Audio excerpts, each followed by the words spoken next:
One man is being victimized by our own government. One man whom they fear, yet who millions love. One man who is willing to take the poison arrows of lawfare. One man whose voice has been taken away by a corrupt judge operating in a corrupt system. One man who has been ridiculed and insulted. One man who refused to back down. One man who refused to back down. One man who refused to back down. One man who stands between us and them. One man that wants to see America protected again.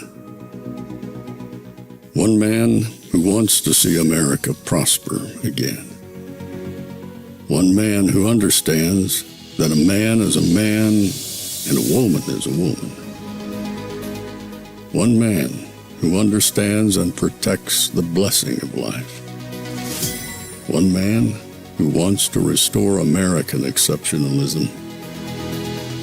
One man who once again wants to make America that shining city on a hill for all to see. A place where all the people of the world glowingly set their eyes upon. America. One man who unashamedly wants to make America great again. That one man is Donald Trump.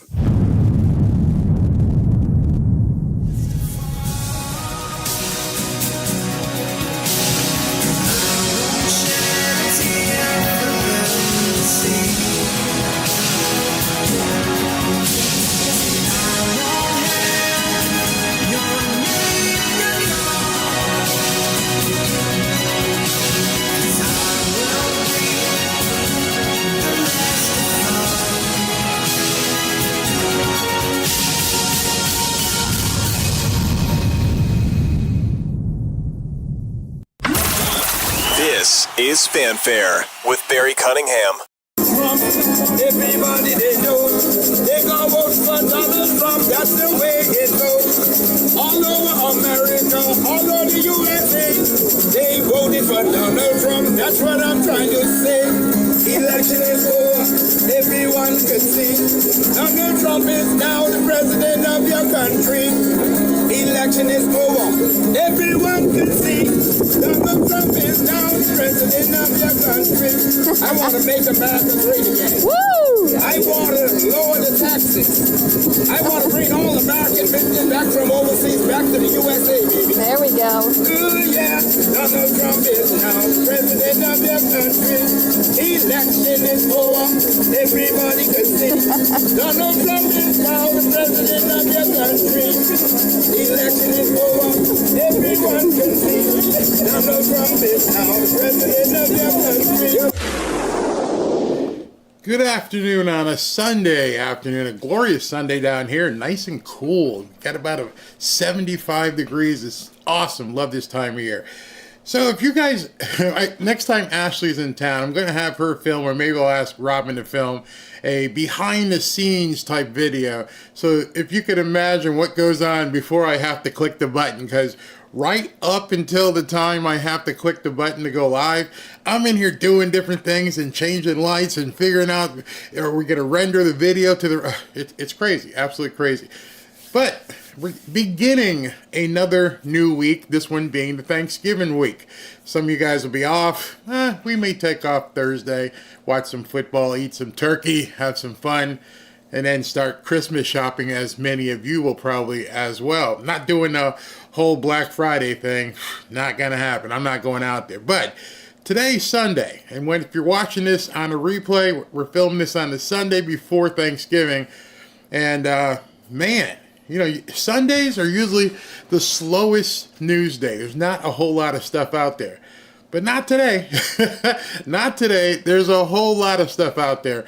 And as you saw the image that I put up, and it was a quite telling image. I put up this image as the thumbnail for my YouTube video. And I said, Elon, he owns them. And there's a picture of Joy Reid, Rachel Maddow, and then, of course, Joe and Mika.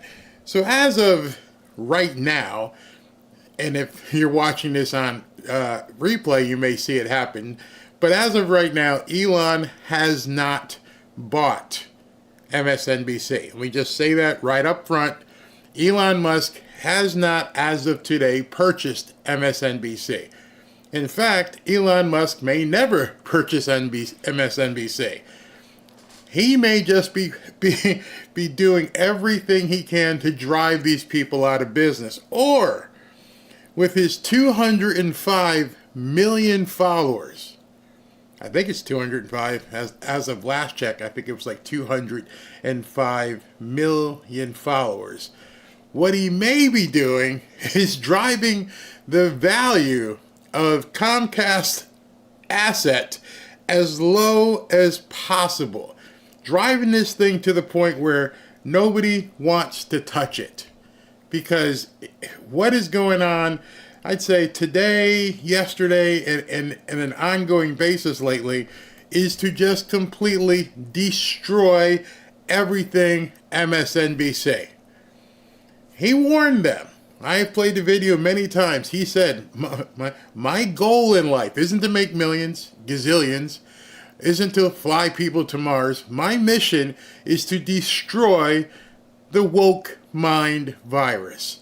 And he has obviously put a serious crosshairs on MSNBC, deservedly so. They are probably arguably the worst network in broadcast media. And by what he's doing, single-handedly, what he's been doing and what he's been promoting and the innuendos and the memes, he is driving the value of that franchise down and down and down. And the worst thing about it is they can't stop him. They can't do anything to stop what Elon Musk is doing. But they've done a lot themselves. Trump and Republicans backed by far right-wing billionaires like Elon Musk and right-wing media and anti-woman manosphere podcasts are creating social media or gaming social media apps like X Twitter in Trump's favor and pumping disinformation into the brains of Trump supporters. Not quite foreign interference, but not exactly different from what Vladimir Putin would do. And in many ways, the disinformation campaign is working. Base Republicans today believe he's winning in a landslide. And some Democrats are starting to believe the disinformation too, with these claims that Trump is surging with black and Latino voters and leading in every single swing state, according to secret internal polls. Yes, this race will be far too close.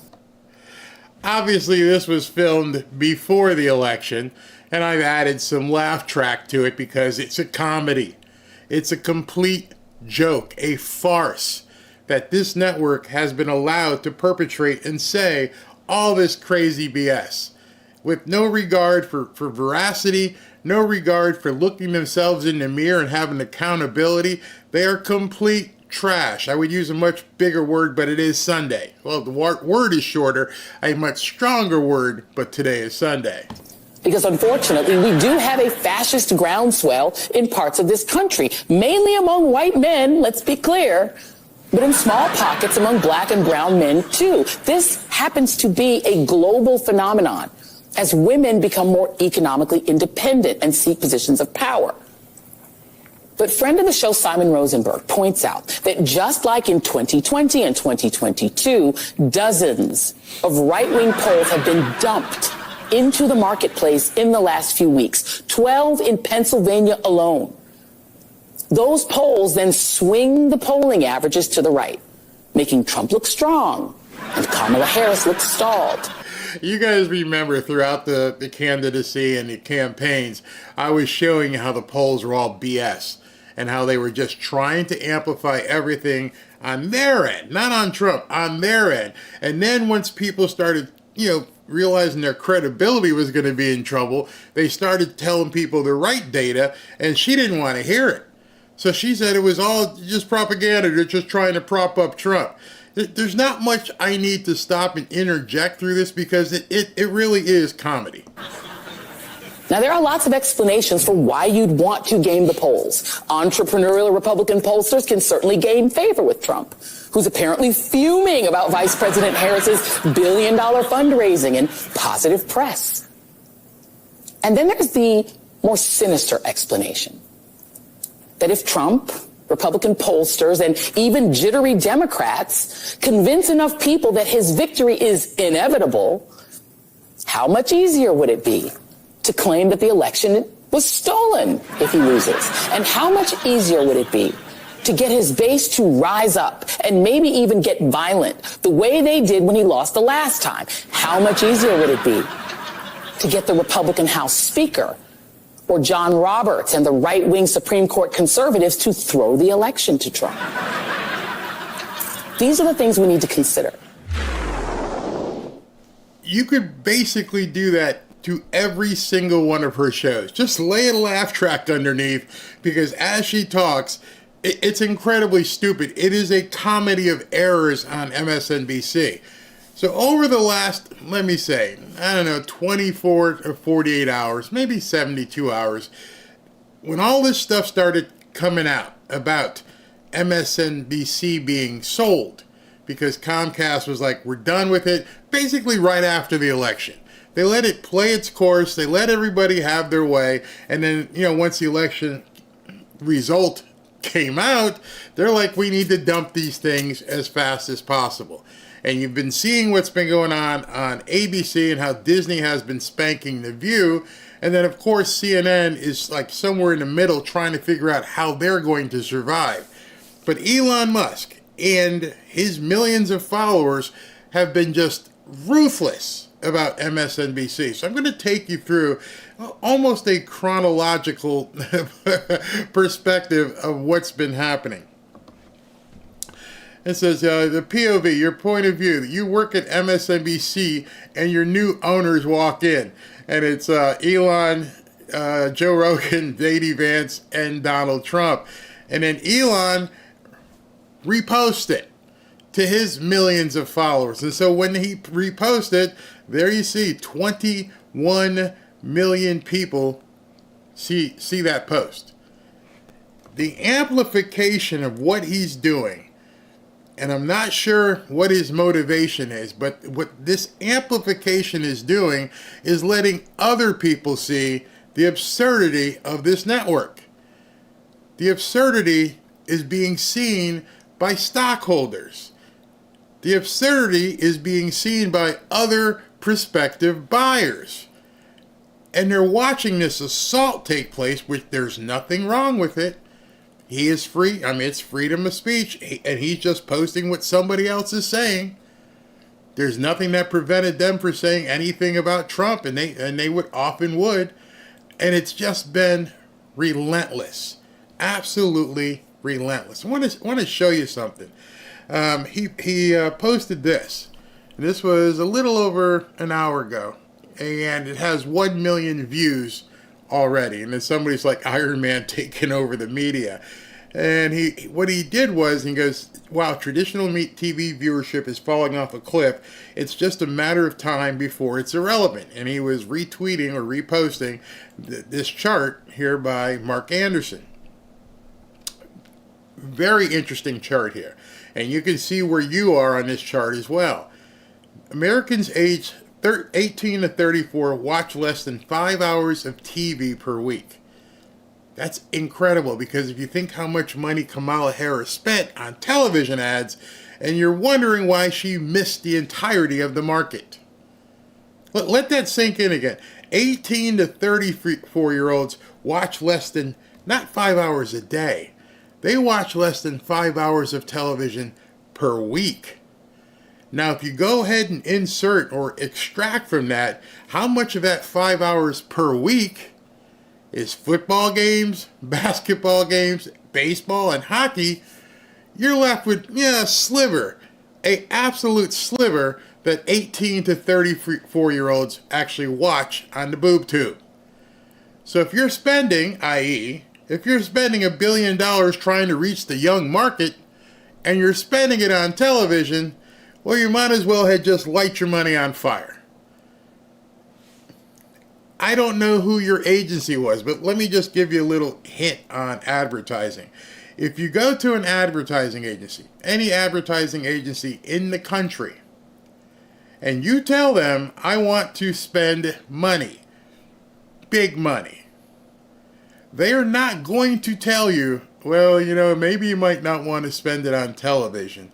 Because if you spend it on television, it's pretty sure they're not going to be seeing it, and you're going to be wasting your money. Said no advertising agency in existence. They're going to take your money. They're going to place your ads. They're going to spend it. And they really don't care what kind of results you see, because they know, win or lose, you're not coming back after November 5th with any more money. So when they see this stuff and you're in Kamala's boardroom, you're like, well, did you guys know this ahead of time? Did nobody in my office know that 18 to 34-year-olds watch less than 5 hours of TV per week? Then tell me why the hell we were spending all this money. Go further. Those aged 65 and older watch more than 40 hours per week. And then here's how it breaks out. 50%, 46, 43, 38, 29. The young Americans are turning off the TV. The share of respondents is saying they don't watch traditional TV by age. What are they watching? Well, they're watching this, or a laptop, or a computer, or a combination thereof, an iPad. They're looking for the stuff they want to see when they want to see it, and it has nothing to do with NBC, CBS, ABC, and stuff are showing. Now, I've mentioned many times, I've got some favorite shows. I love the Law and Orders. I like to look at FBI, the entire franchise, when they're not trying to be woke. And I just DVR them. And in my spare time, I choose when to digest that. I will consume those episodes. My wife and I will watch Hell's Kitchen, but we watch it on our own time. There is no longer anything called destination television. It's there. We pick it when we want to. So if you're advertising during that period of time, it's insane, because you wouldn't believe. I've got episodes backed up in my DVR just like you have, and I'm seeing Kamala ads that she ran while those shows were running live, and nobody's watched it. We all DVR'd it.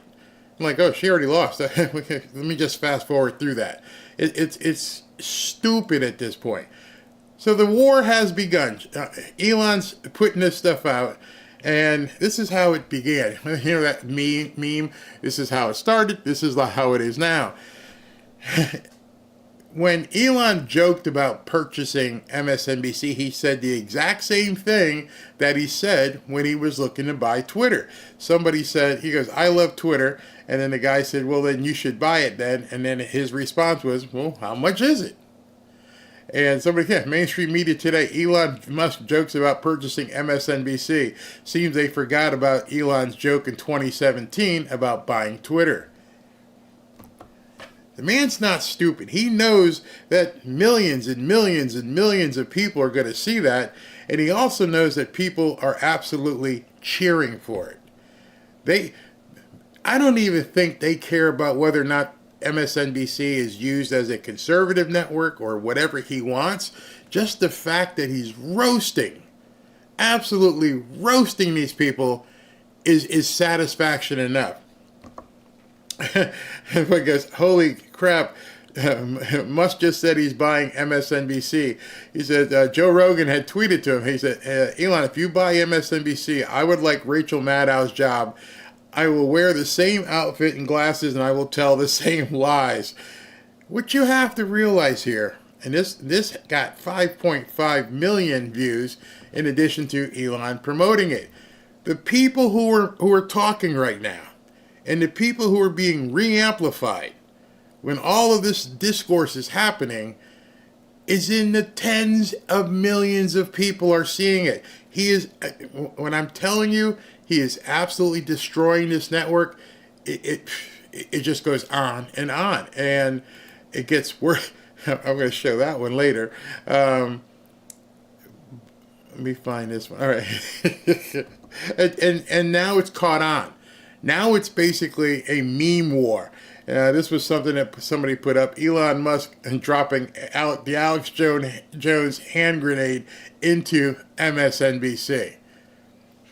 So I'd like many of you probably have invested before, and maybe investors now in various things. If you saw this kind of destruction happening to an asset, what are you going to do tomorrow when the markets open up again?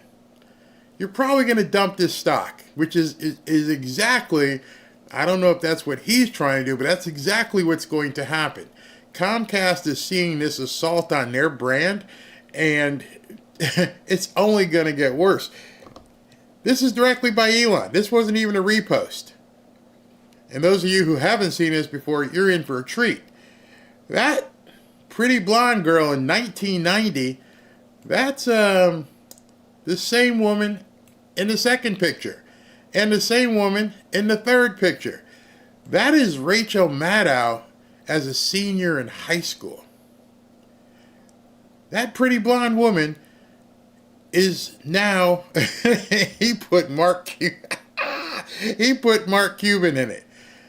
Look at that progression from 1990 as a senior in high school to now. How many people? Only 22 million people saw this one.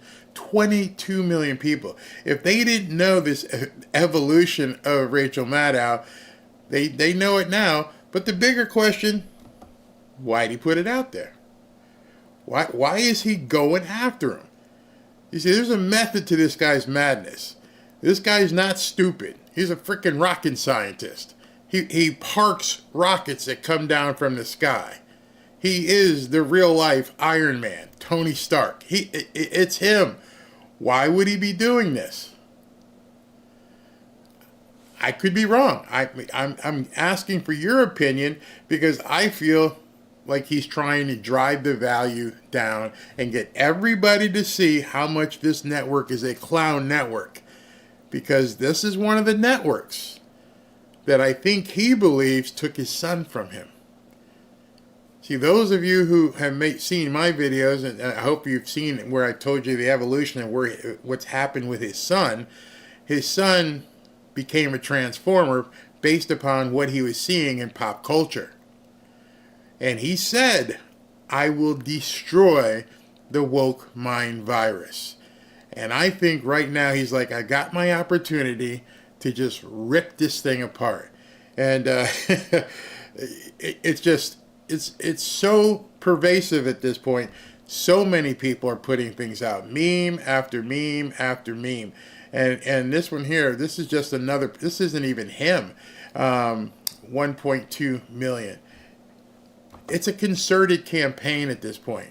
And everybody, including yours truly, has gotten into it.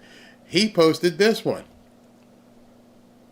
Showing RFK Jr., Don Jr., Trump, and he, in the quote, MSNBC newsroom or cafeteria having lunch.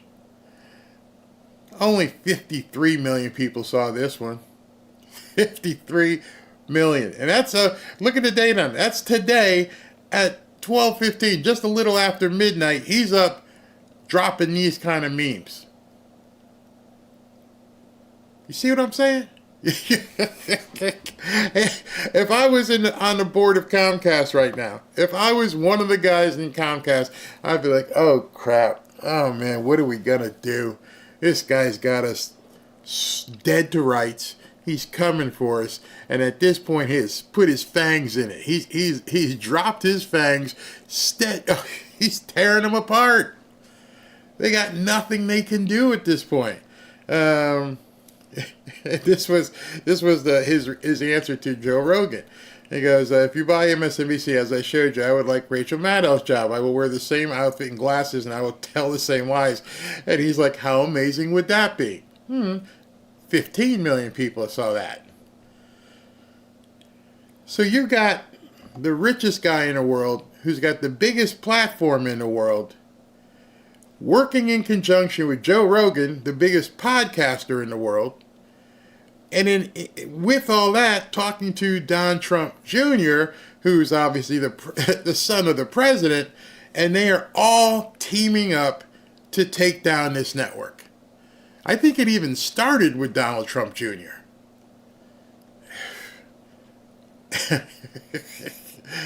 This is incredible. And I'm just showing you a few of the things I've put out. He reposted this. Alex Jones is about to have the most interesting twit of fate. Trade offer.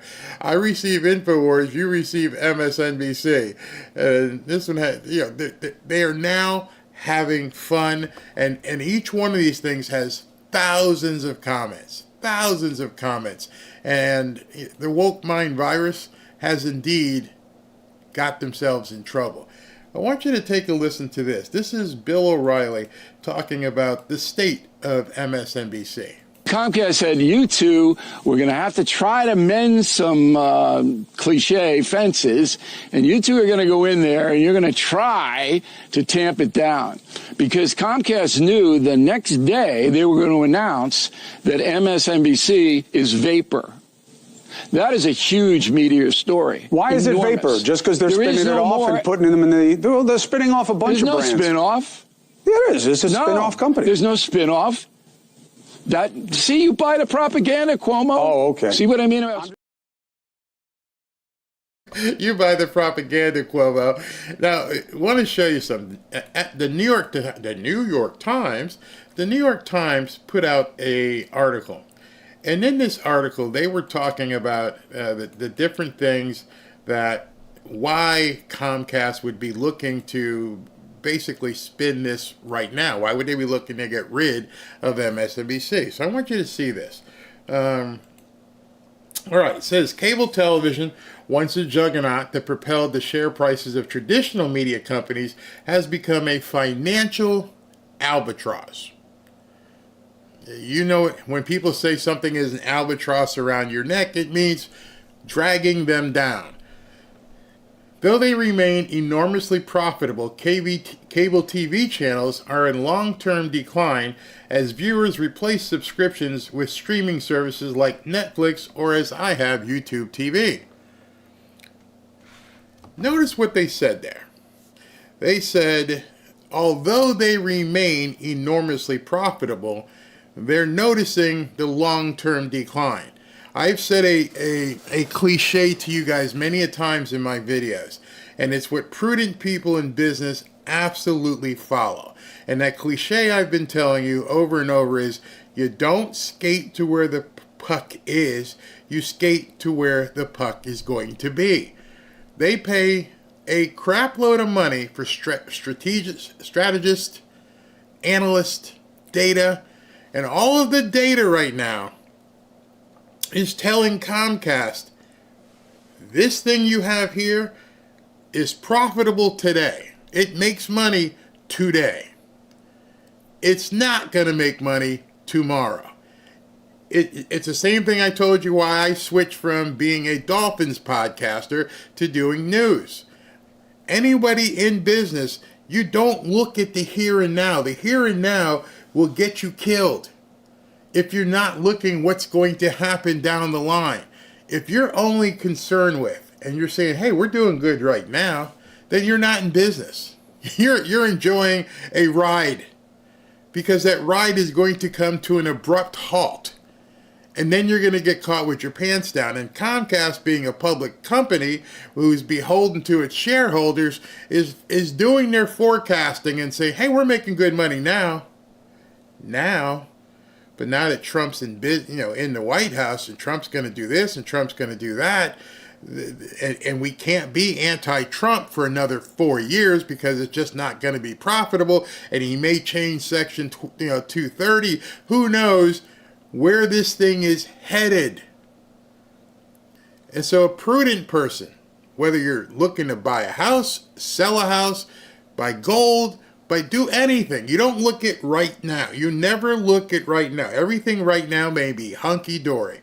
There's a reason why people prep. There's a reason why people have hurricane shutters. There's a reason why you have insurance.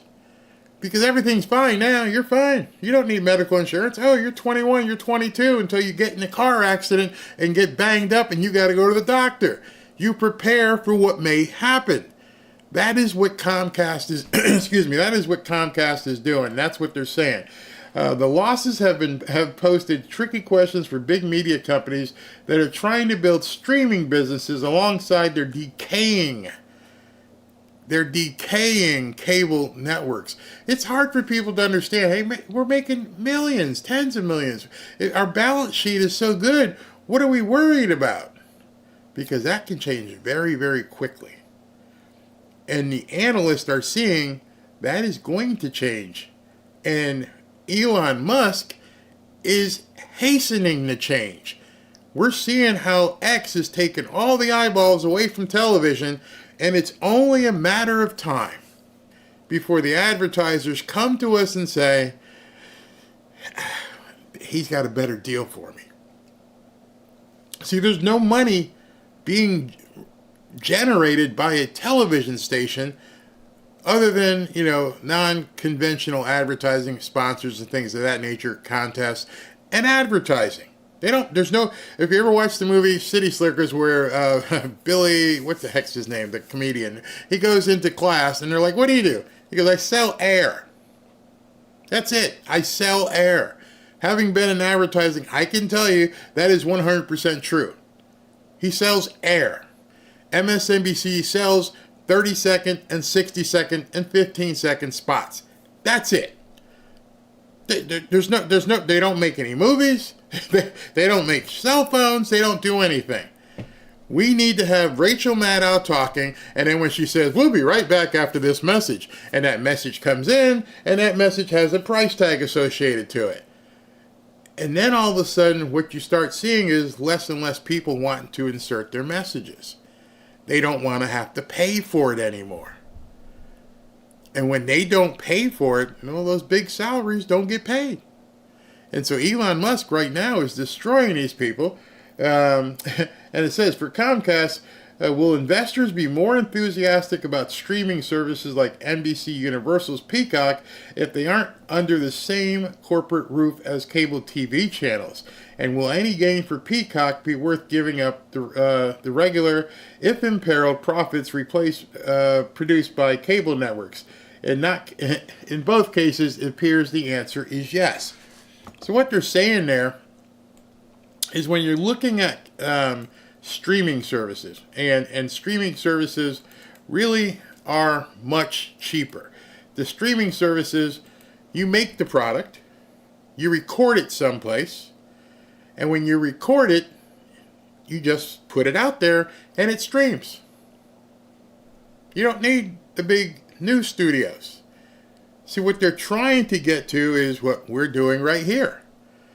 I'm talking to you live right now, but it's going to live on and people can watch it whenever they want to. You can't do that on MSNBC. You can do it on Peacock. There's a number of shows I watch on Peacock. I can do it on Paramount, which is CBS's companion for their streaming. I love Tulsa King with Sylvester Stallone. It gets released on today, Sundays, and I know I can watch it anytime during the week. It's not live. It's on stream. And it's so much more inexpensive than it takes to have a studio and key grips and teleprompter operators and blah, blah, blah, blah, blah. You ain't got to do that. And so that's why Comcast is looking at where things are going to be, not where they are. Cliche fences, and you two are going to go in there and you're going to try to tamp it down, because Comcast knew the next day they were going to announce that MSNBC is vapor. That is a huge media story. Why is it vapor? Just because they're spinning it off and putting them in they're spinning off a bunch of brands. There's no spin-off. Yeah, there is. It's a spin-off company. There's no spin-off. See, you buy the propaganda, Cuomo. Oh, okay. See what I mean about I'm just saying people? What's being reported. All right. But what do you know? Yeah, I know, but why would you believe what's being reported? You want the real story? Here yes, it comes. Please. So they're uncoupling their word, Comcast, MSNBC from NBC News. That means MSNBC has no resources at all. None. They're not going to be able to pay these people millions of dollars, Rachel Maddow, whatever she's making. NBC News is saying, we don't want you around. Why? Because NBC News' numbers, Lester Holt and the Today Show, are catastrophe because half the country equates NBC News with MSNBC and they won't watch. So NBC is desperately trying to save the mothership of information, and they have to throw MSNBC overboard. They're not putting anything into MSNBC. They want to sell it. So where's Georgie Soros now? Georgie's buying radio stations. You can get MSNBC for nothing. That's the key right there. That's the key. You can get MSNBC for a song. I mean, not a song for you and I. Yeah, I mean, $1 billion or a couple billion isn't a song for. It'd be a huge hill for somebody like you and I probably, but for somebody like Elon or Donald Trump partnering with Elon or Joe Rogan partnering with Elon and some people, that's small potatoes. They can come in now if they start chipping away and destroying this network. They can come in and buy this thing for pennies on the dollar. At that point, see, at $7 billion, forget about it. You ain't ever seeing $7 billion. No, that's a pipe dream. But once that thing starts lowering and it gets to the point of 1 billion, maybe 2 billion, you're going to see a bunch of people begin looking at that. And I think that's what Elon Musk is doing. I think he is driving that stock down. He's driving that sticker price to the point where Comcast goes, take this thing. We don't want any parts of this. We don't want these people. We don't want to pay them. We can't afford to pay them anymore. It's just not worth our time. You're right. You're going to destroy the woke mind virus. It's working. One at a time. And I'm telling you right now, after he gets done with MSNBC, then he's going to set his sights on CNN. You did something to the richest. You did something to the richest man in the world. You convinced the richest man in the world's son to basically become a transformer. And he, with everything he's doing, the thing that's most bothering him, the biggest regret, and would probably hurt you too if you were a dad and you found out that these people convinced your son that he needs to, chop off the weenie and become Sally. What would you do? What I bet you would do everything in your power legally to make sure these people pay as much as possible. Make them experience the kind of pain that only matters to them, which is financial. Give it to you. They don't want any more of this. Why? Because it's hateful. Not because it's so far left. The whole NBC Comcast hierarchy is far left. But it's hateful.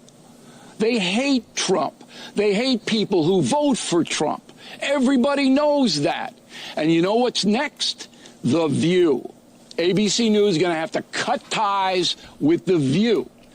And you saw that today or yesterday when Sunny Hassan had to read a legal statement in the middle of a segment. The lawyers get Whoopi Goldberg's ear and it said, we're bringing a statement in on a teleprompter. She reads it. Didn't happen one time. I've counted myself 4 or 5 times that they're interrupting the show. Hey, hold on a second. We have a note from our lawyer. I don't know if they have much of a studio audience, but the regular audience is looking like, you keep saying bad stuff? I mean, are you really telling us the stuff that you keep telling us? The lawyers are watching your show that closely. All right, hold up. Send the note down to the teleprompter. Go ahead and type it in. Let her read it.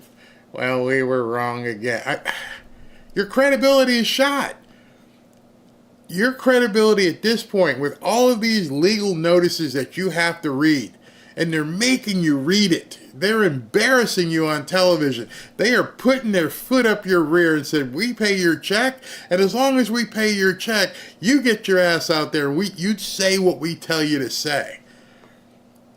How demeaning is it as a person as you think you've got this show where you can pontificate and say whatever you want at any time? You've been doing it for years. Now all of a sudden, almost every single day you're getting smacked?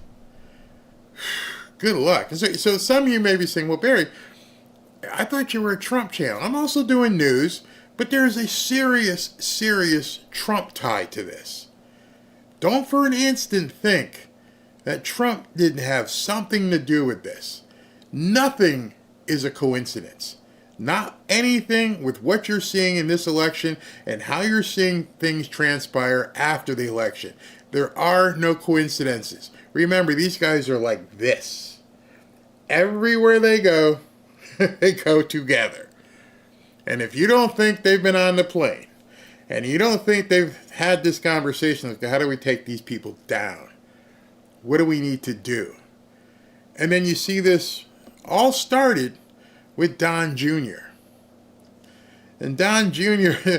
posted this and said, hey, Elon Musk, I have the funniest idea ever. Right after they found out that Comcast was putting MSNBC up for sale. And this is how it started. Hey, Elon, I have the funniest idea ever. Comcast is putting MSNBC up for sale, and you can't see it because it's too big. But Elon responded, how much? You really think that was just a coincidinky? That the president's son publicly said to Elon, why don't we buy this, man? Winkety, winkety, winkety. And of course, that's all it took. Don Jr. proposed Elon Musk buying MSNBC after Comcast announced the network would be up for sale. Hey, hey, Elon, I have the funniest idea ever. How much does it cost? So I want you to sit back right now and understand that Donald Trump is the president-elect of the United States. Everything that's coming out of his orbit, his family, his friends, his appointees, you have to understand everything coming out of that orbit is 100% vetted and calculated. There's nothing happening by accident. At that level, with everything of all the scrutiny he has gone through, he has learned so much. And at the same time, this guy Elon's been going through quite a bit of scrutiny as well. And so if you don't think that there was some cohesion there, collusion, I won't say collusion, that sounds bad, where they said, hey man, what do you think? You think we can drive a play here? Well, Barry, why would they put it out there in public? Because they don't want it at the current price. Nobody wants to buy market value. If you go buy a car, the sticker price means absolutely nothing to you. Oh, that's what you want. I don't care. When I buy a house, I don't even look at the list price. I could care less what a real estate agent has put on the list price. It's irrelevant to me. It's a pipe dream. You were never going to get me to pay list price ever. In fact, if you accept my first offer, I am going to kick myself all the way home. Because if you accept my first offer, that means I still overpaid. I will try to find some way out of this if you accept my first offer. I want you to tell me, hell no. I don't want you to tell me no. I want you to tell me, hell no, I'm not taking that number. Then is when the work starts if I really want the property. If I really want this network, I'm not buying this for $7 billion. What I want to do is find out where's the play here?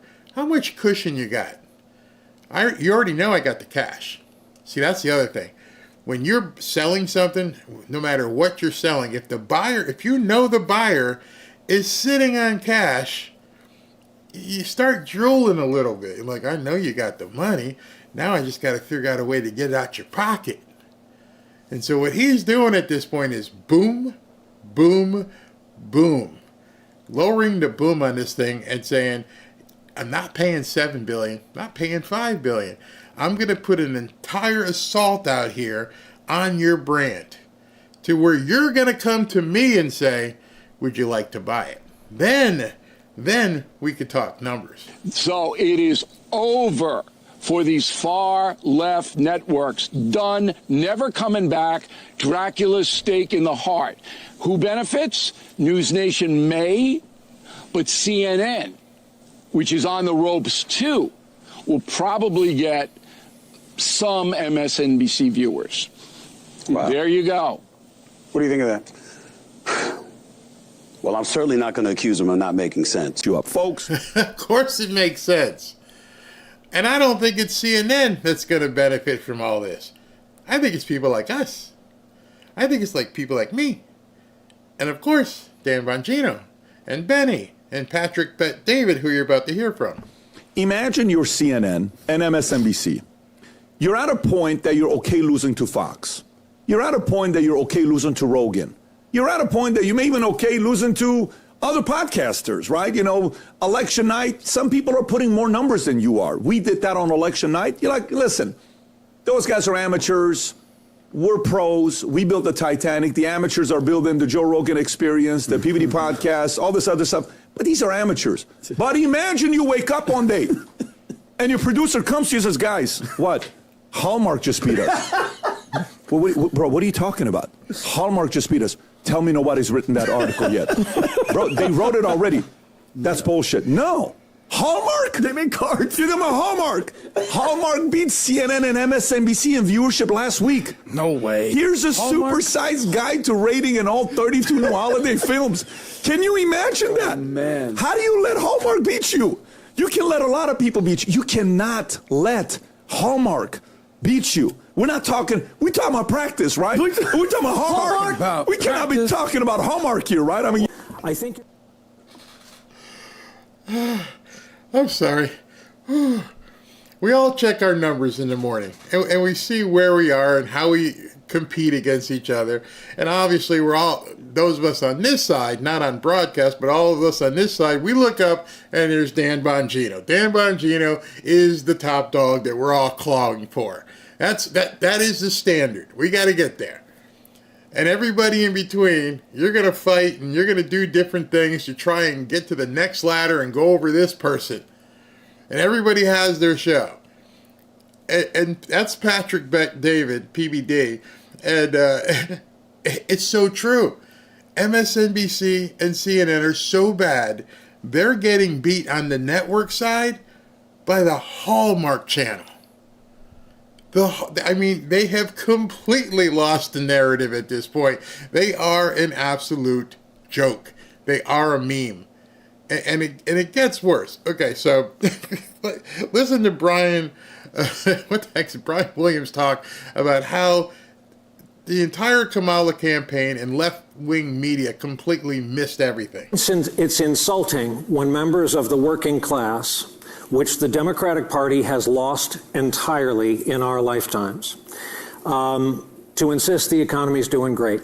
A 12-pack of Bounty is $40. Rich folks don't feel that. Poor folks already switched to Sparkle during the COVID, during the lockdown. And I think telling them that the NASDAQ is gangbusters is further insulting. It's insulting. I think the biggest unforced error of the Biden administration by far was the border. To tell people it's not a problem is insulting. For the working class to see incoming migrants getting welcome bags, debit cards, and motel rooms is probably insulting as well. So there's a lot of work to do. You know, it was when they handed out camo hats that said Harris Walls, and the Democrats they were kind of charmed by that. Their party has gone quinoa, and the rest of America's eating at Cracker Barrel. And so it was kind of an ironic use of something millions of Americans put on their heads to start their day every day. Yeah, they need to reach out to America again and be less about what's called suicidal empathy, worrying so much about minority groups in society and in your party that you win the argument, but you That's another t-shirt idea. Suicidal empathy. You're so worried about, and of course, next day, here they come, the orcs. They flayed Brian Williams for saying it. You dare speak that. You dare let that come out your mouth that, enough with the whole minority stuff. I mean, somebody posted something yesterday and said that every time you see a white dude in a commercial, they're making fun of him. And I thought to myself, I started, because I never watch commercials, so I started looking at some commercials. And it's always the stumbling, bumbling doofus is the white guy. I remember when the white guy was, the big athlete, the BMOC on campus, and, always got the girl in the movies, and now he's a stumbling, bumbling doofus. And you're wondering what happened and how that happened. It's because of that woke mind virus that Elon Musk is now trying to destroy. I saw a comment come up, and it's so right. It says, YouTube doesn't play fair. There are a lot of other conservatives getting hammered on numbers. And you are absolutely correct. I've mentioned here many, many times, I used to get in excess of 7, 8, 900,000 views. And this was when my channel was smaller. And I'm like, oh, this is going to be fantastic. And then all of a sudden someone turned it down. And I'm like, okay, so you actually got there, huh? You're at that point now where they feel the need to turn you down. They feel the impetus of what you're doing as a content creator to tamp it down. And I'm thinking, again, skating to where the puck is going, that now, after January 20th, there's going to be a lot of comeuppance at this point. You're seeing it with MSNBC. And as long as Elon and Trump and Rogan have their sights set on MSNBC, some of the other people, Zuckerberg and the people here, may think they're okay. They may think they get to breathe easy until the new FCC chairman comes in and says, take off your clothes. We're about to get all up in your junk. We're going to find out who you did, what you did, how often you did to other people. Now, unless Mark Zuckerberg plans on getting naked and getting in basically like women do when they get their cervix checked, because that's what they're going to do to you, Mark. That's what they're going to do to you people. You might want to head that off. You might want to say, we were wrong. We shouldn't have done it. And we're going to unloose all the restrictions that we put on. I would almost bet that's going to happen. Why? Because they too want to skate to where the puck is going to be. And over the next 4 years, and I'm telling you this right now, over the next 4 years, if there's enough of a clamor of people complaining that conservatives are being shut off, suppressed, shadow banned, whatever words you want to use, you're going to see this administration and the FCC crack down. And they don't want that. Why? Because it hurts here. They don't care about me. They don't care about Benny. They don't care about anybody. They care about that. And if that starts getting affected, that's when we're going to see people make the change. You can appeal anything you want. We don't care. Go away.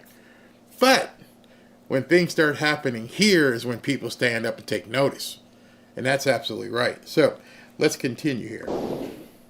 Oh, I can't play that yet. Okay, so yesterday, was it yesterday? Let me just show you.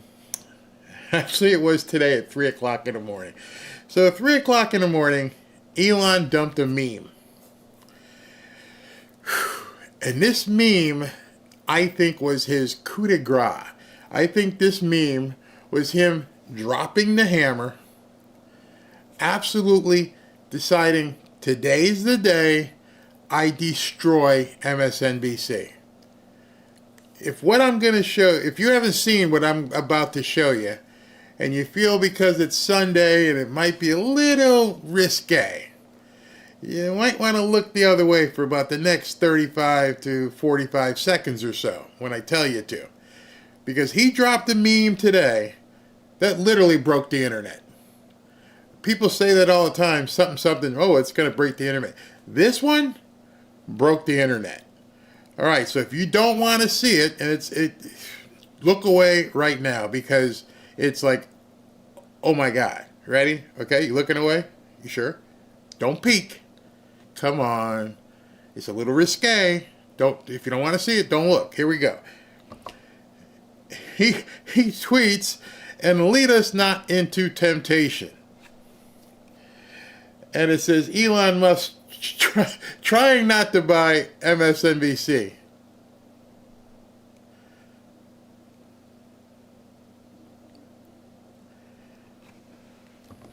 I know it's a little risque, showing the little farm girl bent over and her goodie area being called MSNBC, and a Jesus-like looking fellow saying, trying not to buy it, but the temptation is great. I'm going to show it again so people turn away if it bothers you, but I'll leave it there. Just so you know, he goes, Elon Musk trying not to buy, and the MSNBC sticker is right over her rump. Her bare rump. So then the internet exploded all morning long. He did that again. What time? He dropped that at 3 o'clock a.m. And right after he dropped it, I skipped past it. The memes began. InfoWars at the NBC logo. Him walking in with the kitchen sink. Somebody put an AI of him just looking into the sky. MSNBC. I mean, and they just began flowing. Then people started changing the logo. I love this one. Buy it now or add to cart. It exploded. It absolutely went ballistic. So somebody went back and found a old broadcast from Rachel Maddow. And that broadcast for Rachel Maddow was her seeing that meme and breaking down in tears. That wasn't what the actual broadcast was about. So she didn't do this, but someone took that snippet that she had done about the border some time ago, about kids being in chains and all that kind of crap, and cages, and they made a meme of it, and here it is.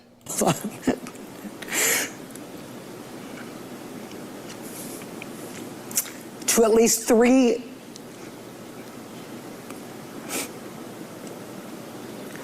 Can we put up the graphic of this? I think I'm gonna have to hand this off. Yeah. Sorry, that does it for us tonight. We'll see you again tomorrow. No. Oh, hold on.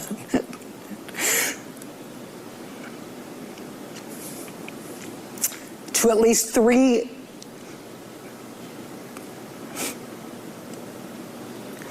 Can we put up the graphic of this?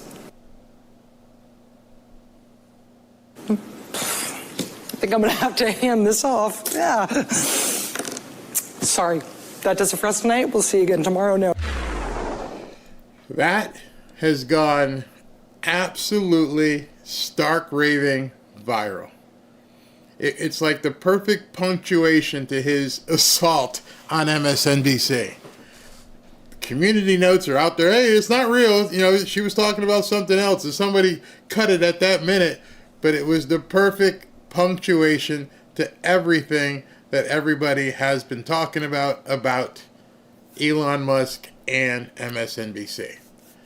And so I'm telling you right now, this network is in trouble, and Comcast is in a position where they better do something quick, or this thing will lose a lot of value. Let's talk about Comcast. And the networks that we work for. Obviously, we are paid by Comcast, so people can take into consideration that as your salt shaker. Yep. Exactly. But But you told me a couple weeks ago when this was first announced, I was skeptical. You said, no, this makes a lot of sense. I got a lot of calls yesterday afternoon, early evening, from a lot of people who don't work for Comcast, who said, no, you don't understand, Joe. This has nothing to do with anything but money. It's always about money. I don't even know why they're having to explain this. It is, Joe, how much do you make? What are you taking in from this network, you and Mika alone? Again, you went down to Mar-a-Lago because you realized, oh man, we got to kiss the ring to make sure we can keep the money flowing. Well, Comcast isn't doing anything different than you're doing. They need to figure out what's the best way forward for them to keep the money flowing. This makes sense for Comcast. The stock's going to go up. This makes sense for the cable companies that are spun off because they want to get as many cable companies together, and they want to build that up and streamline it and figure out how to really make money, even in the age of cord cutting. Right. So, look, what's happened here in the age of cord cutting is there's a headwind. There's a real headwind that we know about, and that is coming at every kind of linear cable channel in the business. Having said that, currently right now, these businesses, MSNBC, CNBC, produce extraordinary profits. Again, he said his words, and he's absolutely true, currently. Big, giant corporations on Wall Street do not put their stock and their credence and brand assets in what's happening today. What's happening today was planned years ago.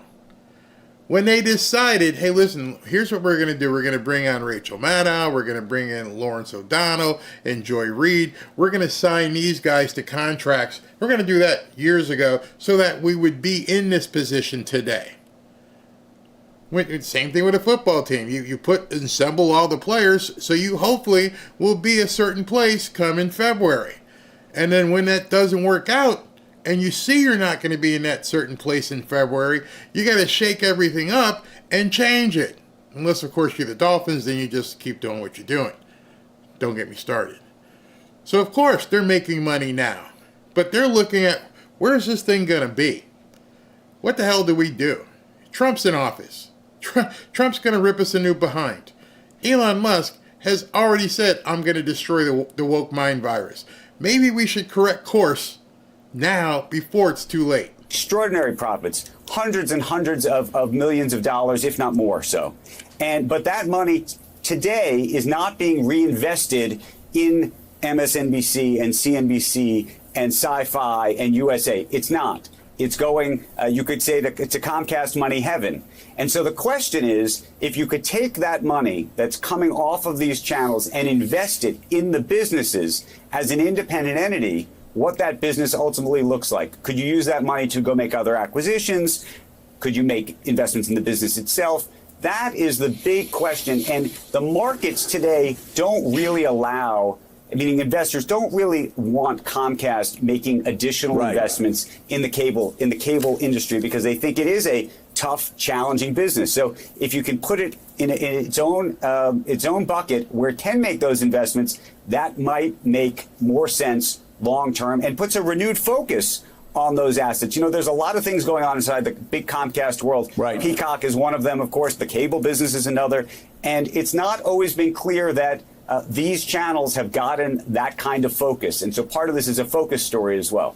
Well, you know, we've been seeing now for 25 years people talking about the death of television, the death of linear television. Everybody writes about it every day. I remember reading one of my favorite business books, Fools Rush In, about the AOL Time Warner deal. At AOL, at the very beginning, AOL, they're like, this is the future, and Time Warner bow down to AOL. And they talk about how quickly that changed. That's happened in deal after deal after deal. Yep. If you want to understand the media business, one of my favorite titles of any business book.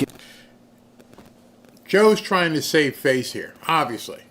He's trying to figure out how can I keep my money flow going. But we've already seen Joe is willing to lie about anything.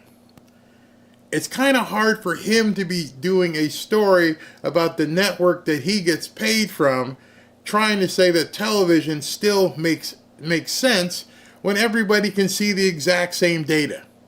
When we can all see the numbers right in front of us. We can see the reports every single morning. I don't know who he's trying to convince, maybe stockholders, but it doesn't even make sense what he's doing.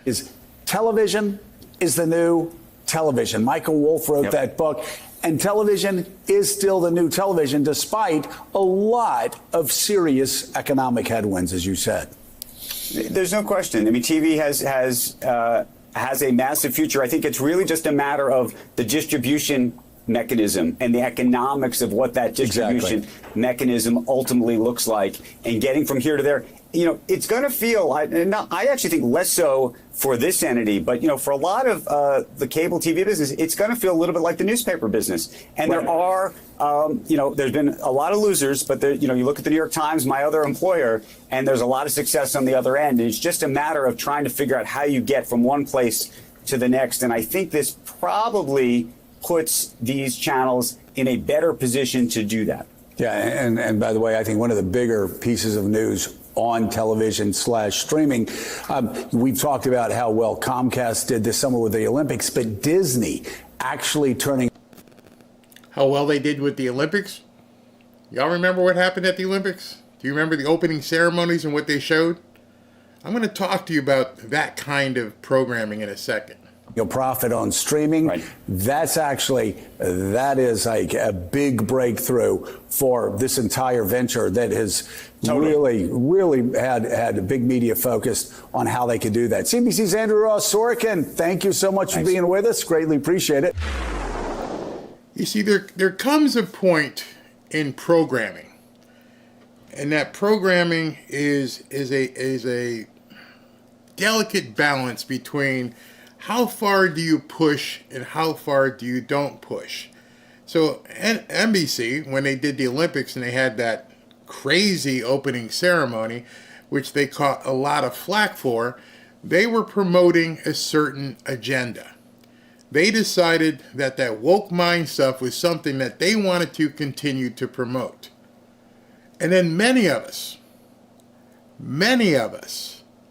from the smallest podcaster to the biggest podcaster, we also talked about it. It wasn't an endorsement of what NBC did during the Paris Olympics. The Paris Olympics, I felt, was disgusting. But news, and if you're going to be in the news business, sometimes news isn't nice. You see, you can't sanitize things that are true. And so the fact that during the Olympics, the Paris Olympics, they showed a crazy flipping rendition of the Last Supper, those of us who covered it weren't not endorsing it. You see, you have to understand the difference between creating a program and endorsing it and reporting on it. So I saw some people in the chat here who were concerned and talking about, I saw this Faith, I'm not going to go after her at all, but she says, Barry, if you are a Christian, number one, you don't have to debate that. I'm surprised you would show that. It's the Sabbath day. That is not risque, it's sacrilegious as it gets. I can't see that. I feel horrible. Unsubscribing. Okay. You see, that's your choice. It's not something that I'm going to apologize for because it's news. It's been seen by, at this point, somewhere in the neighborhood of 30, 40 million people. It's something that is relevant to what's going on. If Elon posting that pisses people off, and he created it, if me showing you what that guy posted is determined to be so bad that you need to unsubscribe, then I guess you don't want to see what's coming in the news. I guess you don't want to see what some of these 325,000 kids have been going through. I guess you don't want to see what some of these newcomers have been doing to these children and these women in certain areas. The minute you begin to sanitize news, you become just like them. You become a censor. You start telling people what they can or can't show based upon your feelings. You see, I wake up every single morning and I put on the armor of God. I know I'm protected.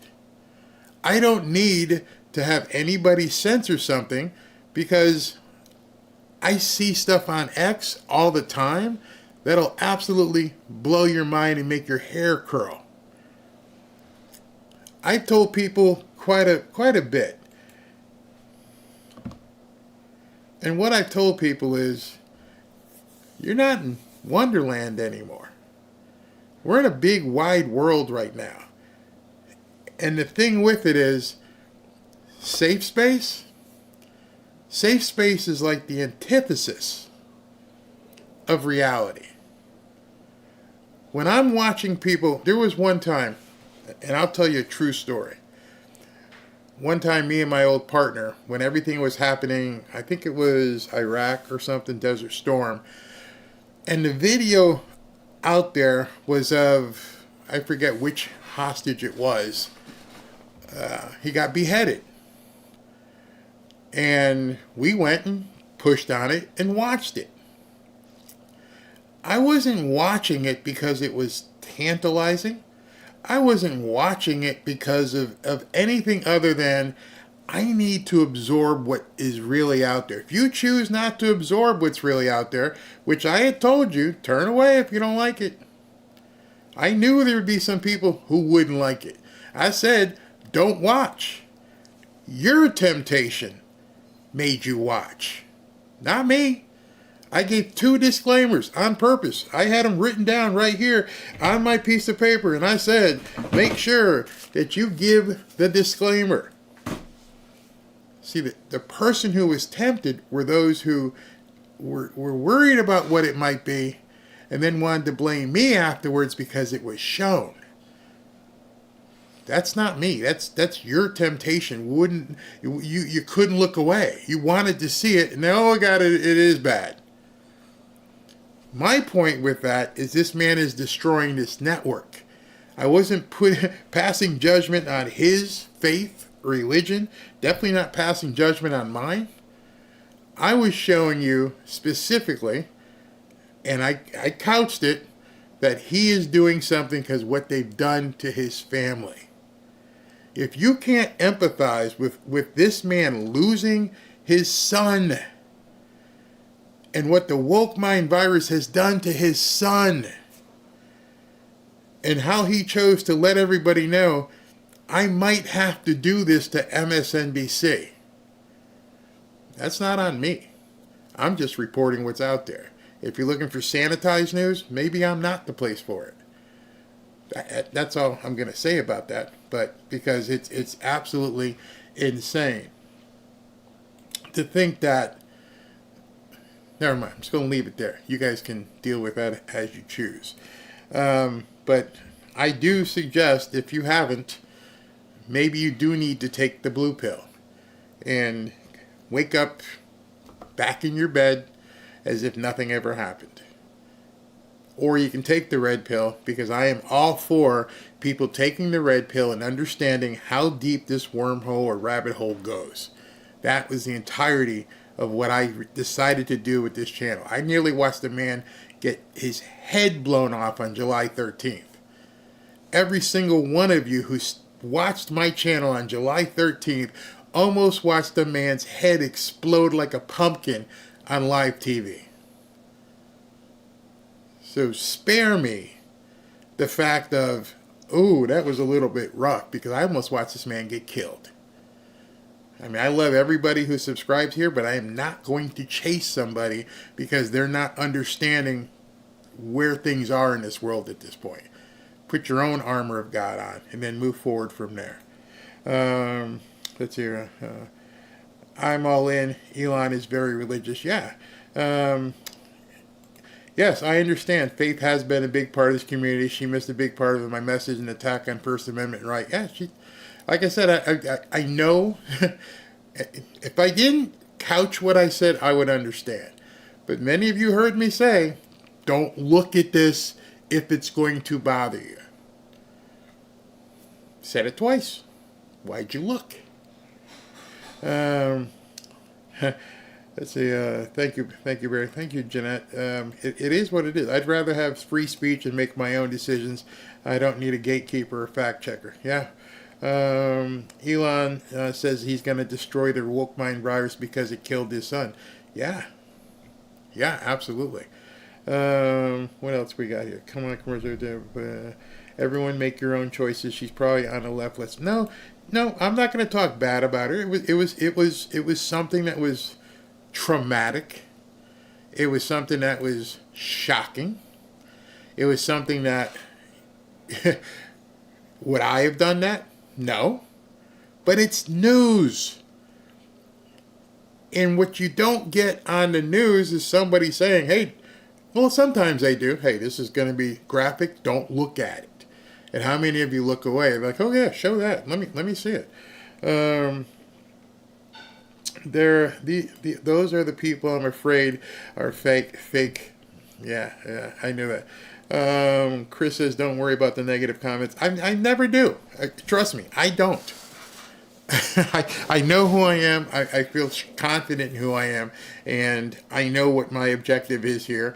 And I know I've watched some other people's stuff, and they can get really, really coarse. I mean, COARSE. So, continue. That's all I want to say about that. I'm going to move on right quick here. What I wanted to also go over is some other news. Now we're getting into the other news section. So you heard about the Elon stuff. So I got about 5 or 6 different stories I want to talk to you about.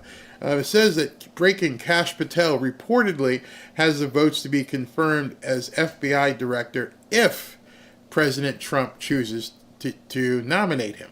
That would be fantastic if they brought in Kash Patel as the new FBI director. I would love that. Something interesting happened today, and I couldn't make my way through it. And I'm trying to figure it out because I think something happened with Dan Bongino. Don't know what it is. But Dan Bongino set off a flurry of tweets, posts, whatever you want to say it. Listen, watch this first one and tell me what you guys think he was trying to say. Politics is such a crap business. So many sellouts and zeros. Happy to be on the outside.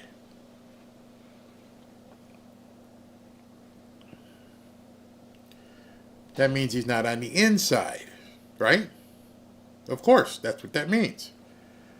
Then he followed it up with this tweet. The outside is where the real action is. Hard to trust people with malicious agendas. The show goes on. So is he not going to be the Secret Service director? Is he not a candidate?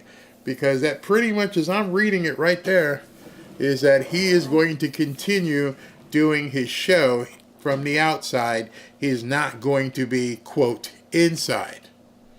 Not really sure what that means, what it entails. And then, as you see, this one was at 12:31. Then a little while later, this one is at 2:15. He posts this. No comment, just the old FAFO meme. And those of you who are not, never mind, you understand. So I'm not really sure what's going on with Dan Bongino. Did something not work out with him going into office? Because it seems like he is saying very specifically he is not going to be on, quote, the inside. Which would kind of suck with him not being a part of the Trump team. But that seems to be what he is referring to. I'm looking to see if he followed up his FAFO comment with anything else. And No, I don't see anything. It says okay, so I'm looking to see on some of his stuff, but nothing. He's talking about Rumble and he's talking about a couple other things, but he's not mentioning. So I don't know what happened. Something happened with Dan Bongino. Maybe on his show tomorrow he'll talk about it, but it seems as though he is going to be on the outside looking in for whatever reason. Yeah, it's pretty weird. Pretty weird. Could be chess, could be deflecting. He could be as well. He may not want to be. You're right. What is FAFO? I could tell you, but there might be some people who might get mad. Actually means F around and find out is what it means. Dan is saying he's not a politician. I believe Bongino and Gates were there to draw the snakes out, possibly. If Bongino was responding this way on X, it's a good thing. That very well could be as well. We'll see. We'll see very quickly. Not really sure what it is, but somebody said I watched his podcast today. He didn't say anything about it. All right, that's what he said. So from here, let me go ahead and jump into the top 10, not top 10, but the 10.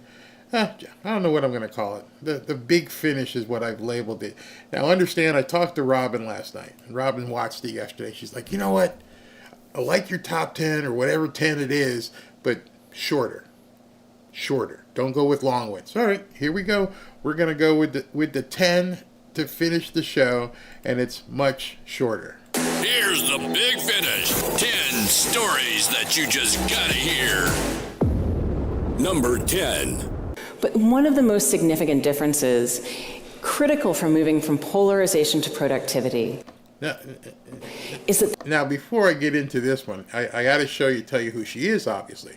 This woman is Catherine Maher. I don't think she has any relation to Bill Maher. And she is the CEO of NPR. NPR, Elon Musk is also going after. And he's like, NPR should not fund lies. And in this quote, you're going to hear her say, the truth is a distraction from getting things done. Yikes. The Wikipedians who write these articles aren't actually focused on finding the truth. They're working for something that's a little bit more attainable, which is the best of what we can know right now. And after 7 years there, I actually believe that they're onto something. That for our most tricky disagreements, seeking the truth and seeking to convince others of the truth isn't necessarily the best place to start. In fact, I think our reverence for the truth might have become a bit of a distraction that is preventing us from finding consensus and getting important things done.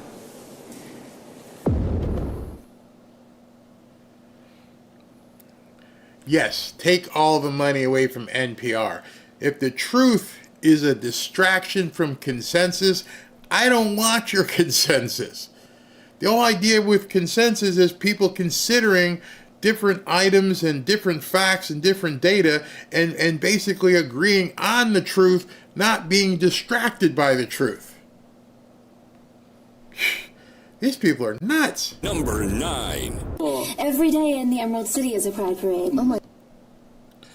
All right, the new movie from, I think it's Disney, is called Wicked. And if you don't recognize who the whitish looking girl is, that's Ariana Grande. Don't know what's happened to her.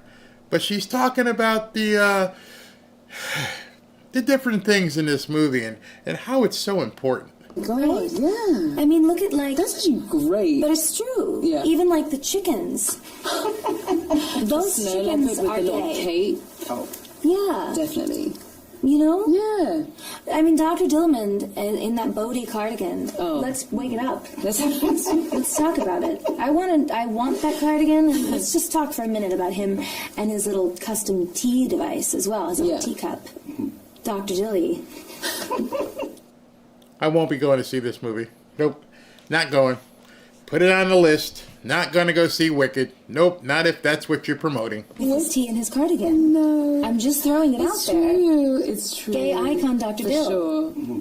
I do think that scene with his teacher friends or his animal friends, they're all a little bit like... Very chic. You know, Snow Leopard's lounging on the couch. And the little Tamarin monkey. Number 8. Did you hear the question? In case you don't know, after everything's been said and done, they named Mitch McConnell to arguably one of the most powerful committees in the Senate. Mitch McConnell, this guy you're about to see right now, was named to one of the strongest committees in the Senate, who is going to go completely against the Trump doctrine. He is going to do everything he possibly can to stop Trump. But as you see this, you realize he ain't doing anything. There is no way that Mitch McConnell is doing any of the stuff that they say Mitch McConnell is doing. So just like with Dementia Joe, who's pulling Mitch McConnell's strings? Just watch this. Question, Senator, running for re-election in 2026. All right, I'm sorry, you all. We're going to need a minute. Senator. You're going to need more than a minute.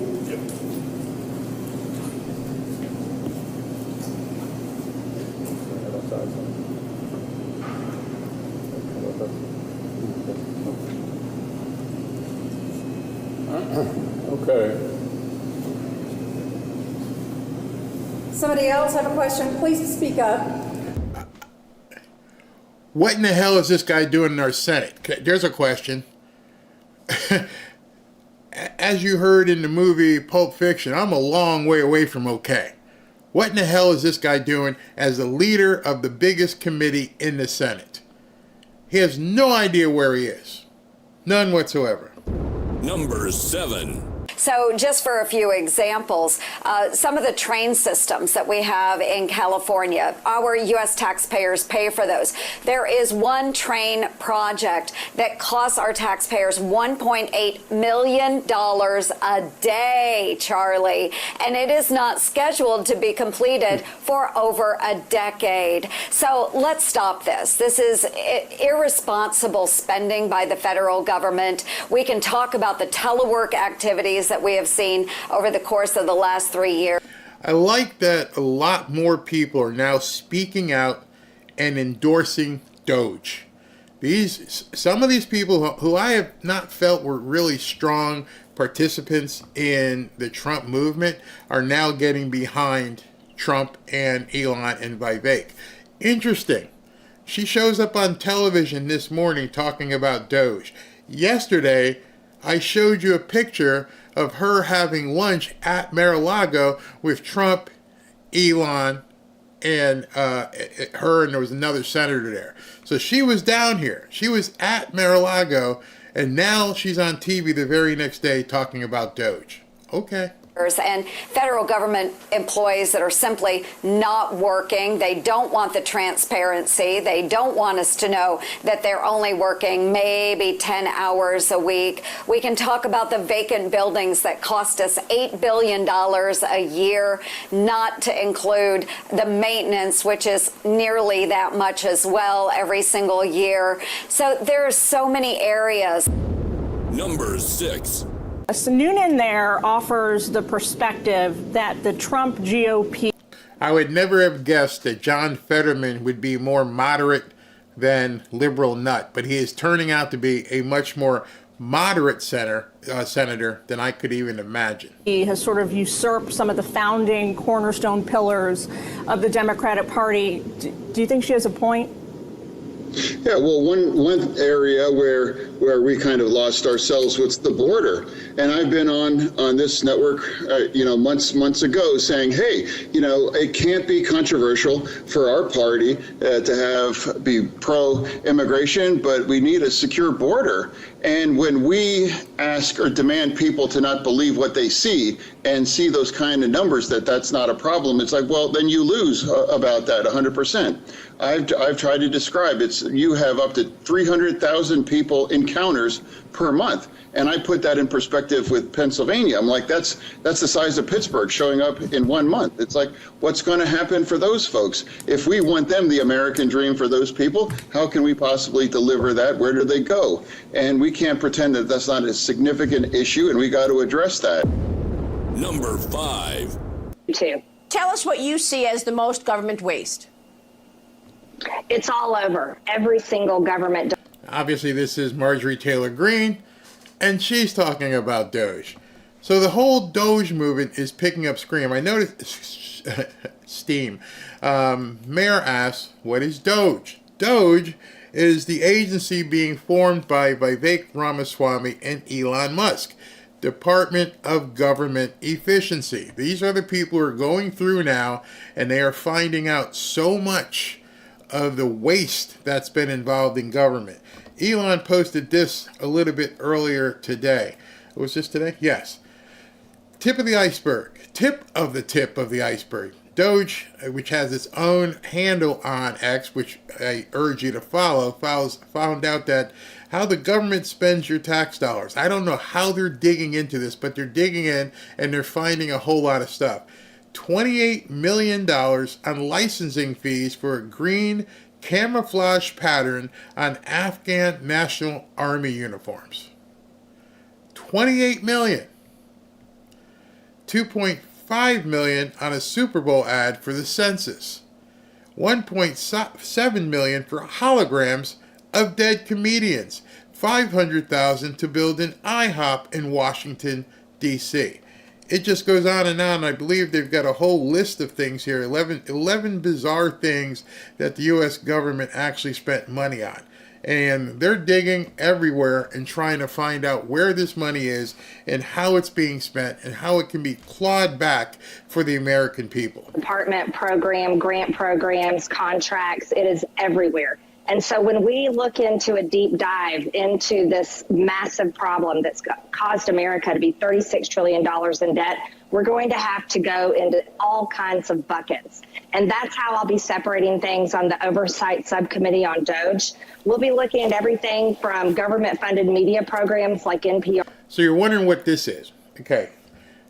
Elon and Vivek, who are running Doge, are not part of the administration. They're not part of government. It's an outside agency looking in. And because they're outside looking in, they have no power or say in terms of what happens. They are strictly going to reveal. They're going to find out all of the information that they can find and then publish it so people can see it. So once that information is published, there needs to be some sort of trigger that begins doing something about it. And now Marjorie Taylor Greene is going to be chairing that committee that takes the information that they find. That spread nothing but Democrat propaganda. We'll be going into grant programs that fund things like sex apps in Malaysia, toilets in Africa, all kinds of programs that don't help the American people. I want to talk to the people at the Pentagon and ask them why they can't find billions of dollars every single year and why they fail their audit. But not just that. Number 4. She's a critic of U.S. intelligence operations. She has promoted Russian propaganda. Now, this is CNN continuing the character assassination of Tulsi Gabbard. Dana Bash is actually stating things that I don't know why she's doing that. She's lying to the public. And this is Tammy, I believe her name is Tammy Duckworth. So she's going to be responding. Fellow Democrat Debbie Wasserman Schultz called her, quote, likely a Russian asset. Now, you and Tulsi Gabbard are both veterans. You served with her in the House. What do you think of her? Well, I think she's compromised. I think by going to Syria and basically backing a brutal dictator there, Russian-controlled media called her a Russian asset.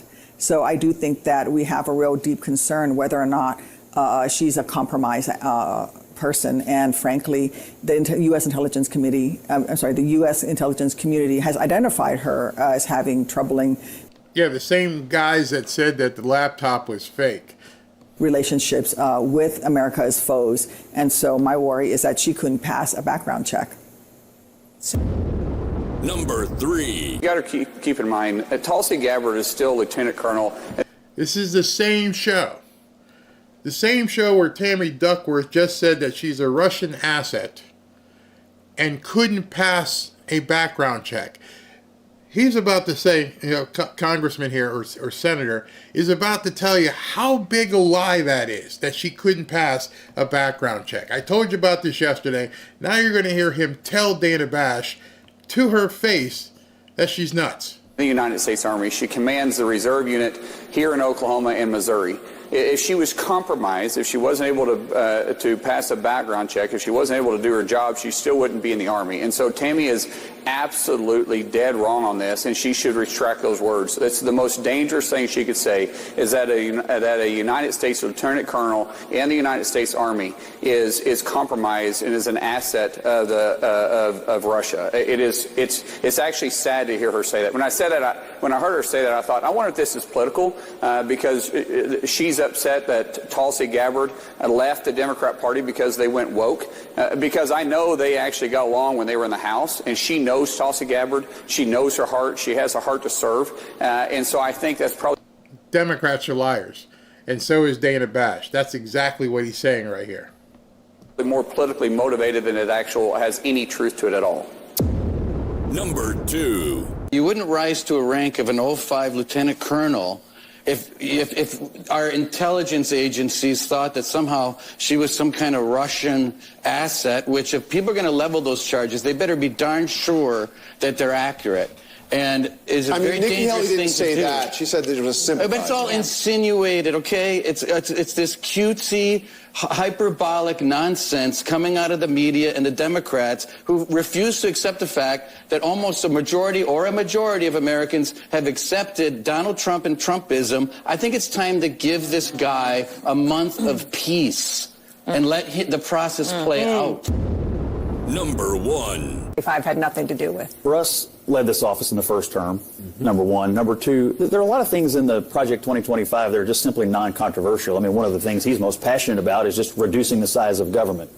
A pretty standard Republican position going back decades. I think Trump is not getting enough credit here for building an ideologically diverse cabinet. When you got Of course he's not. They don't want to accept the fact that he has built an ideologically diverse cabinet. And what Reince Priebus was saying was chill. The guy's not even in office yet, and all you're doing is doing the same stuff you were doing during the campaign. All you want to do is trash him. If it didn't work for you, 15 days ago? Why are you still doing it? It didn't work. You called the man and us as supporters every name in the book. It didn't work. Why would you be continuing to do that? There's no ideological, there's no reasoning for it. It's not happening. Your television news networks are dying, but you can't get off that hill for some reason. It doesn't make any sense. And now Scott's saying basically the same thing. You're seeing a diverse campaign. A cabinet. You're seeing it. You're choosing not to look. You don't think it's real. You don't care. You are going to continue with the attack. You're continuing to do the same thing you did a month ago, or rather 15, 16 days ago, even though you know it doesn't work. So why are the networks doing it? That's why it's easy for Elon to destroy MSNBC. You're not looking to change. From Russ Vought, who's very conservative, all the way over to the pick for labor secretary, is a supporter of the PRO Act, and somehow Randy Weingarten is happy about it. I mean, what he has done is, which makes me squeamish, to be candid. And so what he has done, though, is put together an ideologically diverse group of people to sit in a room and help run the government. And that's kind of how he won. His coalition was kind of ideologically diverse that elected him. Yeah, here's the problem with it, though, Dana, is that you've got the president ran on immigration. He ran on the... Yeah, I cut that because right back to complaining. That's all they have. And that complaining goes both sides. As I've told you, I'm not going to name her name again, but some people, a number of people, are complaining about the picks that he's made not being the picks that they were expecting or hoping. And I remember when the RNC happened, and the guy, I forget his name, he was the president of the Teamsters, and he came out and he endorsed Trump. Whereas the entirety of the Teamsters Union did not endorse Trump. The president did, and many of the people, obviously, who follow the president of Teamsters did vote for Trump. And then yesterday, when he named his labor secretary, a bunch of conservatives like, oh my God, she's not conservative enough, she's pro-union, blah, blah, blah. And I'm like, it's diverse. This is not going to be everything that you specifically want. It's going to be a diverse cabinet. It's because these people voted for him. If you accepted them speaking at the RNC and saying, I think Trump can change things, and he brought with him couple million votes, and he was looking for a labor-strong secretary to be named, how can you turn your back on that? How can people be so obtuse into thinking, hey, this group and this group back me, and this group over here back me, and these guys back me? I have to understand, I am not going to please everybody if I'm Trump. There's no possible way that I'm going to be able to do just this without making sure all these people in this under this umbrella all feel like I'm doing best cohesively for the entire group. And I'm sick of seeing people complain. I am so over it of seeing people say, oh, that person and this person and that person. He is fighting on so many different fronts. I'm going to talk tomorrow at my 3:30 show about Susan Collins and Mitch McConnell and all the stuff they're doing to try and thwart Trump. He's got so many enemies on this side, in addition to all the craziness on the left. And now we're seeing supporters start to fracture. And supporters wondering, hey, wonder if we should do this or should we do that, because I can't believe he brought this person in. There were people complaining about the new doctor for the CDC who said, she at one point wanted to hear lockdowns and wanted people to wear the face diaper. Well, funny, they didn't see her subsequent videos when she learned more about what was going on and said just the other. With what happened today and some people freaking out about Elon's meme, it's like people need to chill. You really need to just bring it down a notch. Understand, this ain't your mom's election. Things are different. When was America great again? When people could be people and coexist. He's not your enemy. I'm not your enemy. Our enemies are very vocal. We can see who they are. We know exactly who Susan Collins is and Mitch McConnell and Lisa Murkowski. We know who they are. We know all these people on the left are snakes. The last thing I'd like to see is people start fracturing inside his support group and saying, I don't like the way that looked or that looked. Grow up. This is different. It is a multicultural, diverse group of people who have one thing in common. Every single person that voted for Trump has one thing, maybe many, but one specific thing in common. And that's to make America first. That's the thing that drove this entire campaign. Many of us are Christians. Many of us are not. Many of us are white collar. Many of us are blue collar. Many of us may not have any color, may be retired. The differences in this coalition is what made this man win in a landslide. No politician on the right has ever got that many black votes. No politician on the right has got that many Hispanic votes.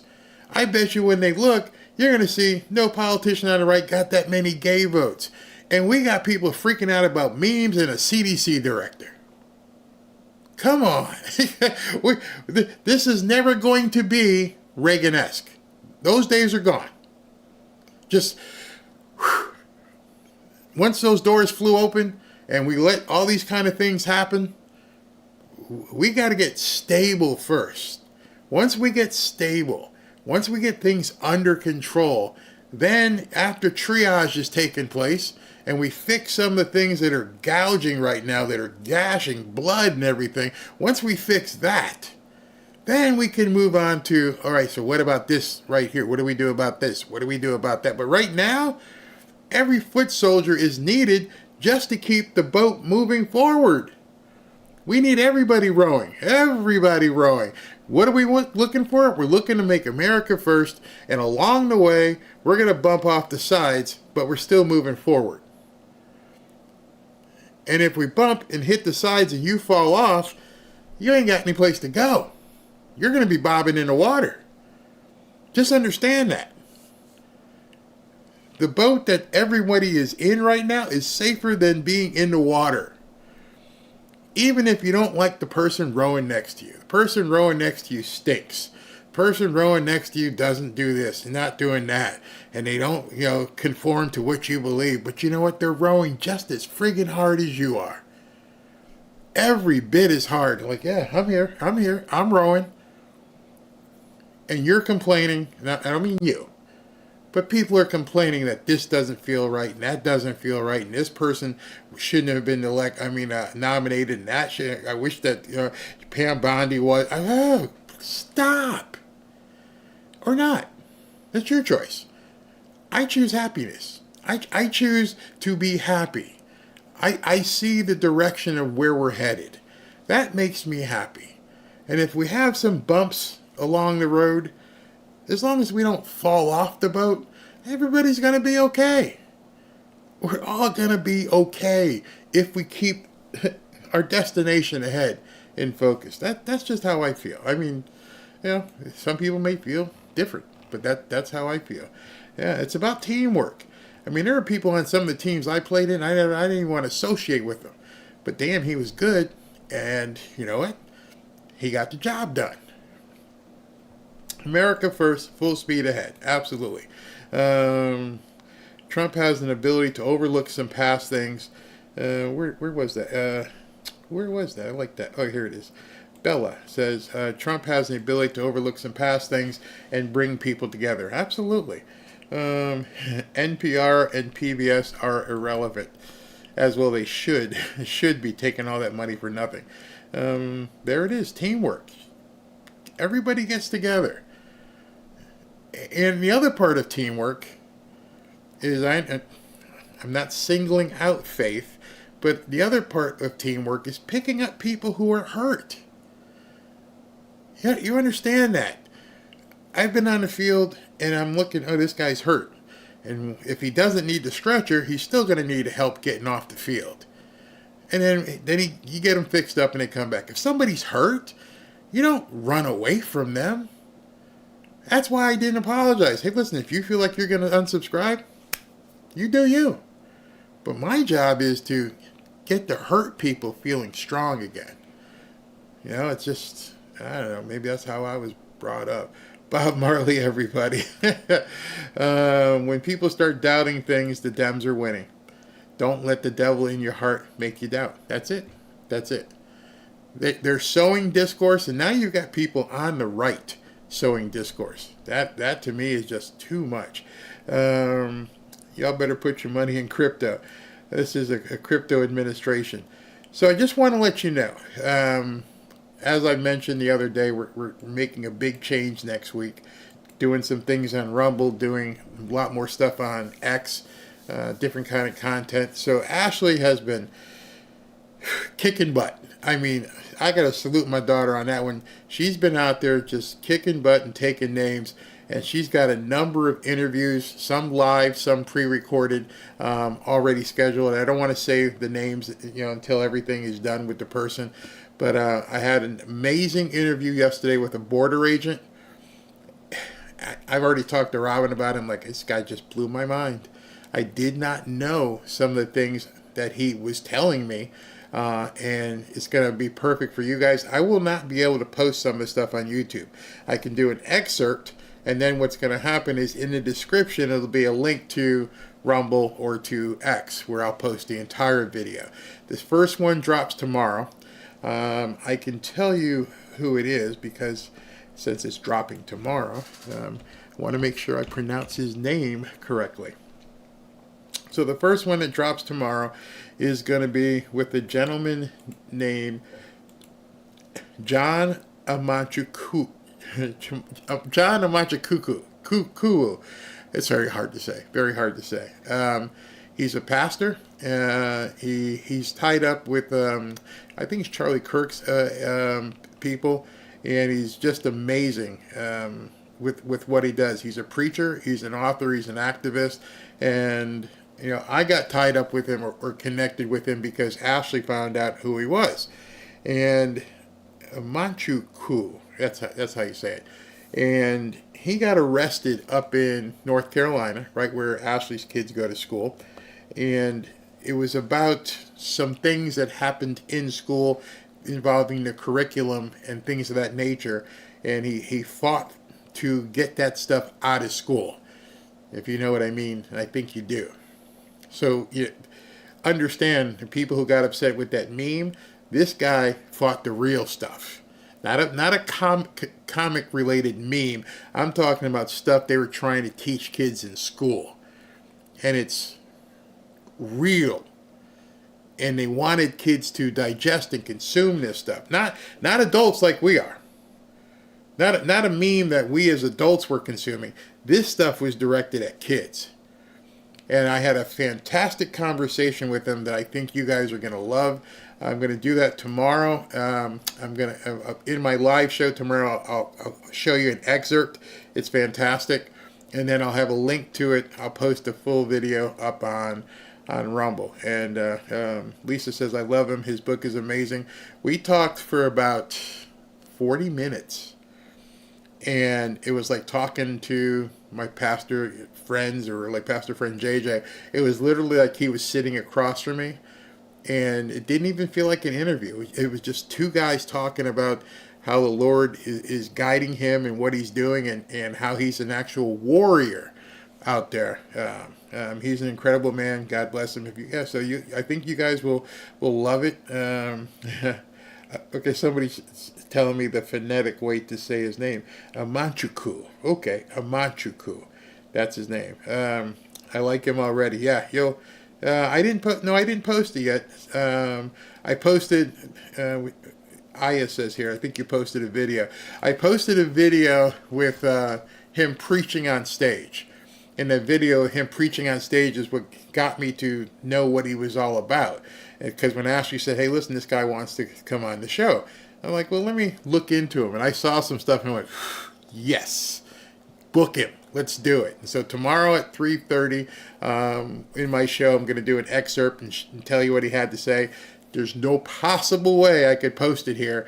These people would freak out if they heard the things he said. So I'm going to post an excerpt inside of the video and then a link to the full video so you can see everything that he has to say. I'm following on Rumble. I don't even have a channel there yet. I think I don't. I don't know if it's set up. Boy, this sounds awesome. Yeah, and then from there, the next one will be with someone here. I don't want to say her name until we do it, but it's with a woman who's a member of our channel who actually was at J6, got arrested, and was put in jail. And she tells a story about what happened. Again, something we can't discuss here.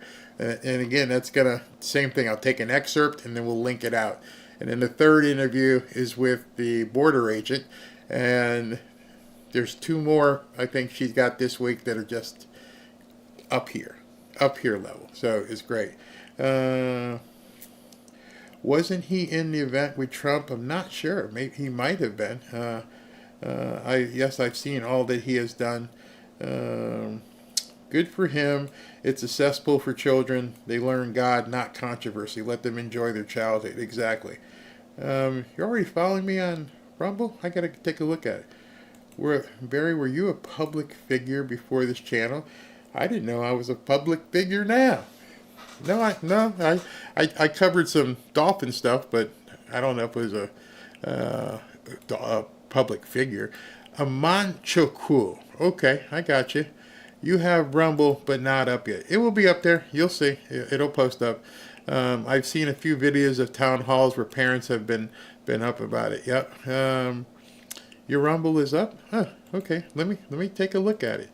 Let me take a look at it and see what's up there. I didn't know. I know there was an imposter, but they were taking it down. So I'm not sure if that was me or not. Yeah, it's a great interview. I wouldn't just say it. I mean, Ashley asked me afterwards, how'd the interview go?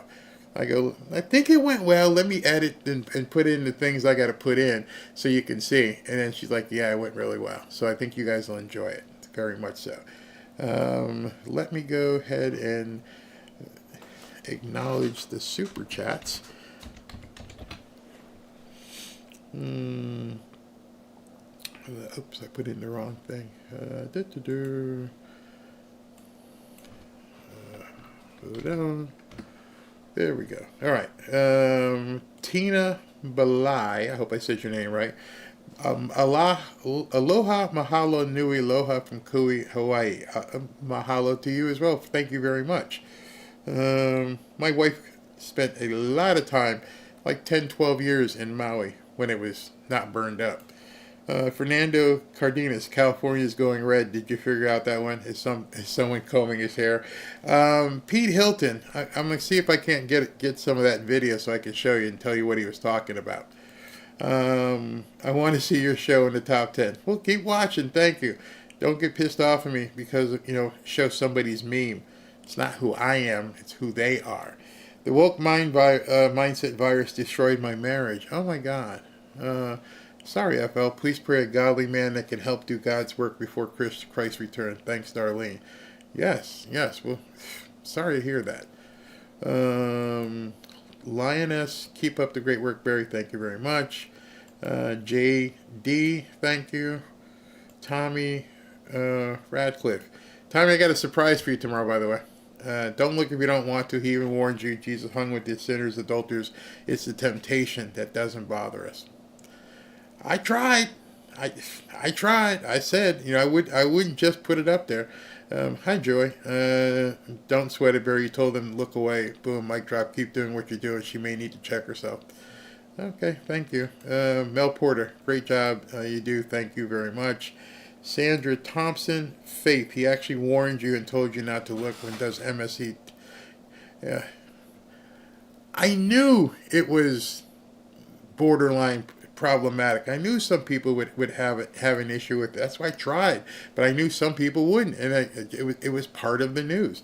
Nicholas Lamonicus, Barry, I'm retired and I only watch TV through my Apple TV. Mainstream television is over. Yeah, it is. It absolutely is over. I completely agree.